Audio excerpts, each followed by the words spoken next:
This weekend, through a strange series of events, I wound up at a multi-day party where I was asked to talk a little bit about meditation. Now, this isn't out of the ordinary for me and something I do with great frequency. However, at this particular function, there were several people there who were, well, to be blunt, billionaires. So, after I spoke with them individually about meditation, it turns out a few interesting things came up. One, their problems were, well, completely normal. The exact same kind of family, professional, personal problems that pretty much everybody has. This may or may not be a surprise because they are actually, in fact, people. What was interesting is many of them had had some fairly interesting meditative or meditation adjacent experiences throughout life, and they had a few questions about these. None of these were terribly complicated or, for anyone in any way familiar with esoterica, really out of the ordinary. So those conversations took a little while longer. After that, though, I did have a little bit of time in which I could talk to them about what they personally considered their secrets to success. Generally speaking, these fell into one of two categories. One, the role of scheduling or routine. Two was the role of delayed gratification. Now, what was interesting about this is that out of probably the better part of 200 attendees, only 3 people were overweight. I'll get to that in a minute. So, looking at this, I said to myself, all right, this is a channel about meditation and magic. And while I'm certainly not a billionaire and will probably never be one, some folks out there might just have it within them to do so. So, what are some things that we do here that could help you establish and maintain things like routine? What these highly successful individuals said was basically that their days tended to be pretty effectively scheduled out. And scheduled out in such a way that it didn't allow them to succeed, but it prevented them from failing. So this is an interesting concept that often differentiates between an amateur and a pro. An amateur will practice something until they can do it, but a professional will generally practice something until they can't do it, or can't not do it, as is the case. So what these individuals went on to explain to me was very simply that by having a very rigorous schedule, when it was time to do something, it was simply that time. It didn't matter if they felt good about it. It didn't matter if they felt bad about it. It didn't matter if they were tired. It didn't matter if they were excited.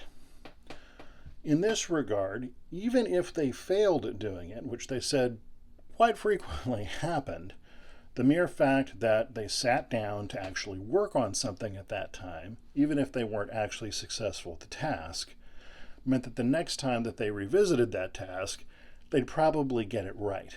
So that was really interesting. This concept of creating a schedule so that you cannot fail at something and sticking to it. And they simply said by doing this over and over again over a long period of time, they tended to become very good at the things that they worked on. So again, an interesting concept of practicing until you cannot not fail. Now, second was the role of delayed gratification. Now, I mentioned that in this function or party, if you will, of a couple hundred people, there were really only a handful of people who were overweight. What most of these people went on to explain was that they don't have supernatural willpower. What they did have were very good interruption skills. So, if they knew that they were about to do something that they shouldn't be doing, they'd typically take a 15-minute break.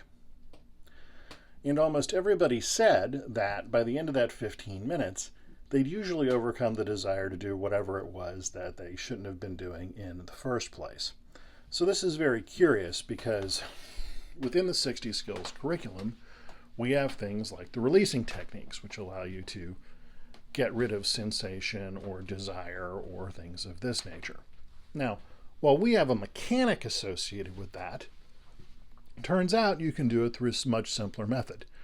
Simply waiting 15 minutes before you want to eat that candy bar. Very, very curious. So why am I talking about all this? All right, I'm not a billionaire. Most of the people watching this probably never will be. But there's something that you can always learn from the hyper successful. One, what they were basically telling me was that they don't have supernatural discipline. They're just like everybody else. What they do have are very good coping mechanisms, or, for lack of a better term, systems in place for ensuring their success. This is really key. Most people don't have this. Most people rely upon the so-called mythical discipline in order to get things done. Well, discipline and willpower, as most of us know from the meditative process, are, well, to be frank, in pretty short supply. You can't generally gut check yourself through one thing after another over and over again. If you're lucky, you can do this with one or two things during the course of the day. But if you set your day up so that you cannot fail, then over time you have repeated success. All right, what are some things within the 60 Skills curriculum that can help with this? Well, first of all, there's the Mala method, where you simply program in a precept or rule that you will follow and you end up keeping to it. Now, as I've talked about many times, when you're generating these precepts into your life, initially you will fail. But over time, they begin to stick and they simply become part of that routine.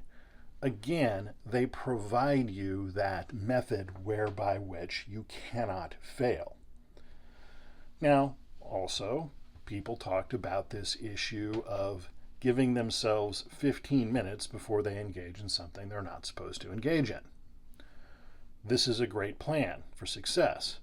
However, we also have things like the releasing techniques within the 60 Skills curriculum that can accelerate and help with this process. So what I'm getting at here is that people who are successful over time, particularly those that are fantastically successful over time, tend to do so because they have processes in place that allow them to succeed by preventing them from failing. The meditative process and many of the skills contained within the 60 Skills curriculum can help you, or me, or just about any other person with this. So this is an excellent reason why you would want to study these things. So if you enjoyed the topic of today's conversation, please hit the like button down below and consider subscribing. And if you like, go check out 60skills.com to learn more about our curriculum. Otherwise, as per usual, train hard and be well.